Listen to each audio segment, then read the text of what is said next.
नमस्कार दर्शक बंधु स्वागत करुच्ची सिद्धांत टीवी आउर एक नूतन भिडियो को आपण मानक मो प्रिय दर्शक बंधु सृष्टिर अवदान रे अनेक अनेक वृक्षलता अच्छी जहाँ विषय रे जानिबा निहाती आवश्यक एवं जानिथिबा लोक माने जानिथिबा व्यक्तित्व माने यार सठिक उपचार करिथांती निजर दैनंदिन जीवन में कार्य को लगै थांती एमिति अनेक गुड़े वृक्षलता चेरमूली फल फूल अच्छी जहाकू मनुष्यर कर्म लगी थाए से तंत्र विद्यार हो बा चेरमूली औषधि भाव हो मनुष्यर उपकार अनेक गुड़े वृक्ष अच्छी जहाकू गृहर क्यों जगार लगेले गृहर नेगेटिवटा दूर हो पॉजिटिवटा होता है आपन वास्तु खंडन होता है आपन दैनंदिन जीवन में सुख समृद्धि भरी थाए तेणु आज गोटे भिडियो देखा एक वृक्ष देखा जहाकू आपणकर निश्चित भाव में काम लगे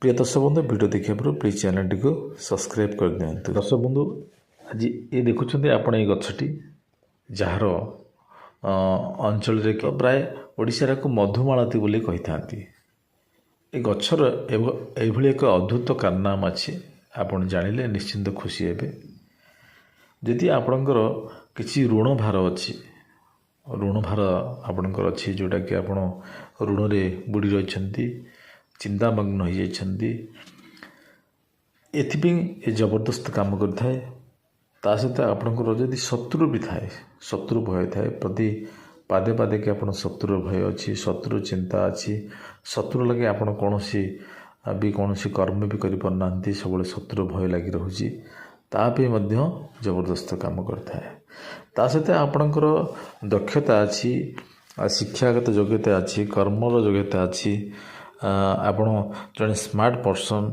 सबू ठीक थाए मध्य आपण को कर्मक्षेत्र कर्म मिलूना बा चाकरी मिलूना तो यहाँ पे मध्य जबरदस्त काम करता है यदि आप पारिवारिक समस्या थाए परिवार कलह लगी रोता है अशांति लगी रोता है सब एक प्रकार अशांतिर वातावरण खेलुता है घरे ये कथा पे मध्य जबरदस्त भी काम करता है ये गछटी आ सहित आपण धनर अभाव अर्थर अभाव रोचे एते कर्म कले सब ठीक भाव कले मध्य आपणकर अर्थर सब अभाव लगी रोता है ये अर्थ अभाव दूर भी मध्य करता है ये गछटी या सहित आपणकर बयस गड़ी चलुची अर्थात विवाह बंधन आप बांधि हो पारना पुओ हो कि उभय झी हो ता सहित आपड़ जदि प्रेम जनित समस्या अच्छी प्रेम कर प्रेम के आप असफल रोच एक सचोट प्रेमिक भाव बा प्रेमिका भाव आप भल पाँच बह करने चाहते किंतु आप समय से करने दौना समय आपण सहित साथ देना यही कार्य ये रामबाण भली कार्य करें यही मधुमालती गछटी दर्शक बंधु एवं जाना ये सब जो कथा कहली यार आपण किभली भावे लाभ उठे पारे कौन कले ये गचर कौनटा कले जोटा कि आप लाभ पाइबे आपन चलतु संपूर्ण प्रांजल भाव आप बुझाऊँगी यही सिद्धि कार्यटे कले आप निश्चित भाव ए सक्सेस हे आपड़ ए निश्चित भाव में सफलता पाइबे चलते जाना प्रथम कौन करा पड़ो दर्शक बंधु एबे आपन कहूँ ये गचर आपड़ किभली भाव व्यवहार करेंगे कले यार समस्या किभली दूर हम आपण पांजी हो कि कैलेंडर आप देखने स्वाति नक्षत्र मन रखु स्वाति नक्षत्र जो दिन पड़ो से दिन भाव आप परिष्कार परिच्छन्न हो एक भल वस्त्र पिंधि गोधूली समय गोधूली मान गाई चरिकी पलाउंट संध्यार आगमन दिनर सरुची जो समयटा से समयटा जहाँ गोधूली समय कहुए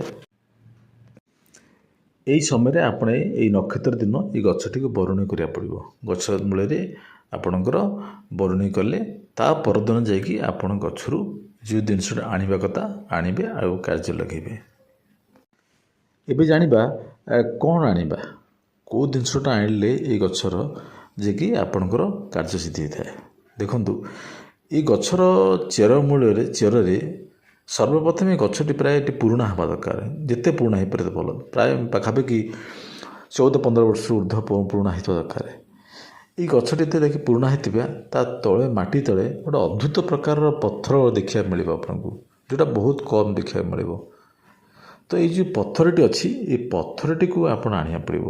ତାମାନେ ସ୍ୱାତି ନକ୍ଷତ୍ର ଦିନ ଆପଣଙ୍କର ଗୋଧୂଳି ସମୟରେ ଏଇ ଗଛଟିକୁ ଆପଣ ପୂଜା ଅର୍ଚ୍ଚନା କରି ନିମନ୍ତ୍ରଣ କରିକି ଆସିବେ। ନିମନ୍ତ୍ରଣ କେମିତି କରିବେ ନା ଆପଣ ମୁଠାଏ ଅରୁଆ ଚାଉଳ ନେଇଥିବେ, ମନେ ରଖନ୍ତୁ ଅରୁଆ ଚାଉଳ ନେଇଥିବେ, ଗୋଟେ କଏନ୍ ନେଇଥିବେ, ତା ସହିତ ସିନ୍ଦୁର ନେବେ, ଆପଣ ଗୁଆ ନେଇଥିବେ, ଆପଣ କିଛି ପାଣି ନେଇଥିବେ, ଢାଳରେ ପାଣି କିଛି ନିଅନ୍ତୁ। ଆପଣ ଏଇ ଗଛ ମୂଳରେ ଦେବେ, ତା ସହିତ ଧୂପ ନେଇଥିବେ। ଆପଣ ଗଛ ମୂଳେ ଏସବୁ ଜିନିଷ ପ୍ରଥମେ ଅରୁଆ ଚାଉଳ ପରେ ଆପଣ ଗୁଆଟେ ରଖିଲେ, କଏନ୍ ରଖିଲେ, ସିନ୍ଦୁର ଲଗେଇଲେ ଗୁଆରେ, ଆପଣ ପାଣି ଅର୍ପଣ କଲେ, ଦୀପ ଧୂପ ଲଗେଇ ଆପଣ ପ୍ରଣାମ କଲେ। ଆପଣଙ୍କର ସବୁ ଯାହା ସମସ୍ୟା ଅଛି ସେ ଗଛ ମୂଳେ ହାତ ଯୋଡ଼ି ନମ୍ର ଭାବେ ଆପଣଙ୍କ ଦୁଃଖଟି ଜଣାନ୍ତୁ। ହେ ପ୍ରଭୁ, ଆପଣଙ୍କର ଏଇ ଦ୍ରବ୍ୟ ମୁଁ ନେଉଛି, ମୋର କାର୍ଯ୍ୟ ସିଦ୍ଧି କରନ୍ତୁ। ହେ ବୃକ୍ଷ ଦେବତା, ଆପଣଙ୍କୁ ମୋର ଗୁହାରି କହି ପ୍ରଣାମ କରି ଆସନ୍ତୁ। ଏତି କହିକି ଆସିବେ ହେରି।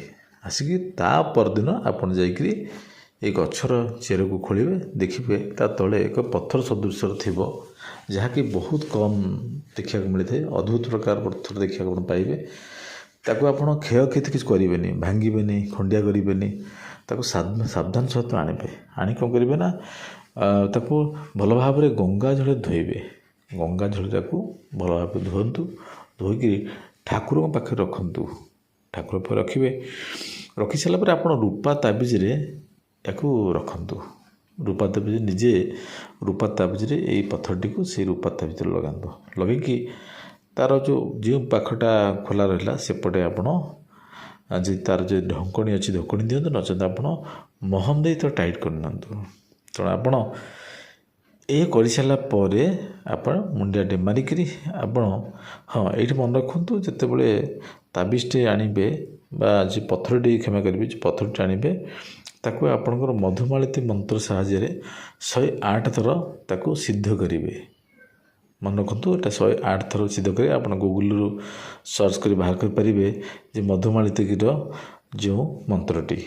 ତେଣୁ ଆପଣ ସେଇ ମନ୍ତ୍ରଟିକୁ ନେଇ ଆସନ୍ତୁ। ତାକୁ କୀର୍ତ୍ତନ ମନ୍ତ୍ର କୁହାଯାଏ। କୀର୍ତ୍ତନ ମନ୍ତ୍ର, ସେ କୀର୍ତ୍ତନ ମନ୍ତ୍ର ସାହାଯ୍ୟରେ ୟାକୁ 108 ଥର ୟାକୁ ଆପଣଙ୍କର କ'ଣ ସିଦ୍ଧ କରନ୍ତୁ। ବର୍ତ୍ତମାନ ପ୍ରଥମେ ଆପଣ ନାମ ଗୋତ୍ର ସାହାଯ୍ୟରେ ନିଜର ନାମଟି ସିଦ୍ଧ କରନ୍ତୁ। ତା ସହିତ ଆପଣ କୀର୍ତ୍ତନ ମନ୍ତ୍ର ସାହାଯ୍ୟରେ 108 ଥର ଜପ କରିକି ଆପଣ ଏଇ ଯେଉଁ ପଥରଟିକୁ ବା ଡେଉଁରିଆଟିକୁ ସିଦ୍ଧ କରନ୍ତୁ। ସିଦ୍ଧ ହୋଇସାରିଲା ପରେ ଆପଣ କ'ଣ କରିବେ ନା ତାକୁ କଳା ସୂତା ହେଉ କିମ୍ବା ନାଲି ସୂତା ହେଉ, ମନେ ରଖନ୍ତୁ କଳା ସୂତା ହେଉ କିମ୍ବା ନାଲି ସୂତା ହେଉ, ଏଇ ସୂତା ମାଧ୍ୟମରେ ଆପଣ ଡେଉଁରିଆଟିକି ବ୍ୟବହାର କରିବେ। କିଭଳି ବ୍ୟବହାର କରିବେ? ଯଦି ଆପଣ ନାରୀ ହେଇଥିବେ ତାହେଲେ ଆପଣ ବାମ ହାତର ଯେଉଁ ଭୁଜା ଅଛି, ସେ ଯେଉଁ ଭୁଜାକୁ ଖୁଆ କୁହାଯାଏ, ସେଇଟା ବାନ୍ଧିବେ। ପୁରୁଷ ହେଇଥିଲେ ଆପଣ ନାଲିର ପିନ୍ଧିଛନ୍ତି, କ'ଣ ଯେଉଁ ନାଲିର ସୂତା ବାନ୍ଧିଛନ୍ତି, ଡାହାଣ ହାତରେ ଲଗାଇବେ। ତା ସହିତ ଆପଣ ଯଦି ଚାହୁଁନାହାନ୍ତି ହାତରେ ନ ଲଗାଇବା ପାଇଁ, ଆପଣ ମଧ୍ୟ ବେକରେ ଧାରଣ କରିପାରିବେ। ଦର୍ଶକ ବନ୍ଧୁ, ଏଇ ଛୋଟିଆ କାମଟି କରିକି ଦେଖନ୍ତୁ, ଦେଖିବେ ଆପଣଙ୍କର ସବୁ ସମସ୍ୟା ଦୂର ହେବ। ବିଶ୍ୱାସ ମିଳେ ଭଗବାନ କୁହାଯାଇଥାଏ। ଆପଣ ବିଶ୍ୱାସ କରି କରନ୍ତୁ ଛୋଟିଆ କର୍ମଟି, କିନ୍ତୁ ଏହାର ଯେଉଁ ଅଦ୍ଭୁତ କାରନାମା ଆପଣଙ୍କୁ ଆଶ୍ଚର୍ଯ୍ୟ କରିଦେବ। ଆପଣ ଯୁଆଡ଼େ ଯିବେ, ଆପଣ ଶତ୍ରୁ ଭୟ ଥିବ ଯଦି, ଶତ୍ରୁ ଆପଣଙ୍କର କିଛି ବି କରିପାରିବନି। ସେ ଦେଖିଲେ ଓଲଟା ଆପଣଙ୍କୁ ସମ୍ମାନ ଦେବ। ଏଇଟା ନିଶ୍ଚିନ୍ତ ଭାବରେ ଆପଣ ଏଇଟା ପରୀକ୍ଷା କରି ଦେଖନ୍ତୁ। ତା ସହିତ ଆପଣ ଯେଉଁ ଋଣ ଭାର ଅଛି, ଋଣ ପାଇଁ ଟେନସନ୍ ଅଛନ୍ତି, ଚିନ୍ତାରେ ଅଛନ୍ତି, କ'ଣ ନିଜର ଚିନ୍ତା କରୁଛନ୍ତି ଯେଉଁଟାକି ଆପଣ ପାଇଁ କ୍ଷତିକାରକ ଅଛି, ତ ଏ ଚିନ୍ତା ଦୂର ସହିତ ଆପଣଙ୍କ ଧୀରେ ଧୀରେ ଋଣମୁକ୍ତ କେତେବେଳେ ହେଇଯିବେ ଆପଣ ବି ଜାଣିପାରିବେନି। ଘରେ ସ୍ୱାମୀ ସ୍ତ୍ରୀରେ ଝଗଡ଼ା ରହୁଛି, ସେ ଝଗଡ଼ା ମଧ୍ୟ ଧୀରେ ଧୀରେ କମିଯିବ। ପ୍ରେମଜନିତ ସମସ୍ୟା ଅଛି, ପ୍ରେମ ବିବାହ କରିବାକୁ ଚାହୁଁଛନ୍ତି, ଏଥିରେ ମଧ୍ୟ ପ୍ରେମ ବିବାହ କରିପାରିବେ। ମୋ ପ୍ରିୟ ଦର୍ଶକ ବନ୍ଧୁ, ଯଦି ଭିଡ଼ିଓଟି ଭଲ ଲାଗିଥିବ ତାହେଲେ ଚ୍ୟାନେଲଟିକୁ ସବସ୍କ୍ରାଇବ୍ ଆଦୌ ଭୁଲିବେନି। ଲାଇକ୍ ତ ଗୋଟେ ନିଶ୍ଚିନ୍ତ କରିବେ। ଧନ୍ୟବାଦ।